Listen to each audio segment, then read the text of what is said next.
তো পয়লা বৈশাখ এখনই মনে হলো যে ভবানী প্রসাদ মজুমদার খুব সুন্দর করে লিখেছেন একটা ছড়া, খুব মজার। এটা ছেলে আমার খুব সিরিয়াস, কথায় কথায় হাসে না। জানেন দাদা, আমার ছেলের বাংলাটা ঠিক আসে না। ইংলিশেও রাইমস বলে, ডিবেট করে, পড়াও চলে। আমার ছেলে খুব পজিটিভ, অলিক স্বপ্নে ভাসে না। জানেন দাদা, আমার ছেলের বাংলাটা ঠিক আসে না। ইংলিশ ওর গুলে খাওয়া, ওটাই ফার্স্ট ল্যাঙ্গুয়েজ, হিন্দি সেকেন্ড। সত্যি বলছি, হিন্দিতে ওর দারুণ তেজ।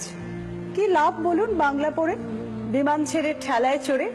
বেঙ্গলি থার্ড ল্যাঙ্গুয়েজ, তাই তেমন ভালোবাসে না। জানেন দাদা, আমার ছেলের বাংলাটা ঠিক আসে না। বাংলা আমার ভাষা নাকি, নেই কোনো চার্ম বেঙ্গলিতে। সহজ সরল এই কথাটা লজ্জা কিসের মেনে নিতে।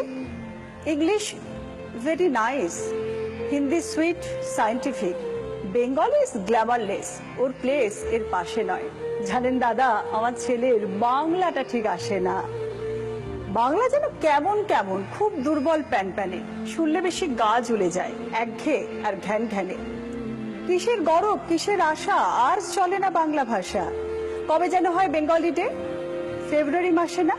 জানেন দাদা, আমার ছেলের বাংলাটা ঠিক আসে না। ইংলিশ ইজ বুক মাস্টিং, শব্দে ঠাসা, দারুণ ভাষা। বেঙ্গলি ইজ ডিসগাস্টিং, ডিসগাস্টিং, সর্বনাশা। ওই ভাষাতে দিবানিশি হয় শুধু ভাই পিএনপিসি। ওই ভাষা তাই হলেও দিশি, তেমন ভালোবাসে না। জানেন দাদা, আমার ছেলের বাংলাটা ঠিক আসে না। বাংলা ভাষা নিয়ে নাকি অ্যাংলা প্যাংলা সবাই মুগ্ধ। বাংলা যাদের মাতৃভাষা, বাংলা যাদের মাতৃদুগ্ধ। মায়ের দুধের বড়ই অভাব, কৌটোর দুধ খাওয়াই স্বভাব। ওই দুধে তেজ তাকত হয় না, তাই বাংলাও আর হাসে না। জানেন দাদা, আমার ছেলের বাংলাটা ঠিক আসে না।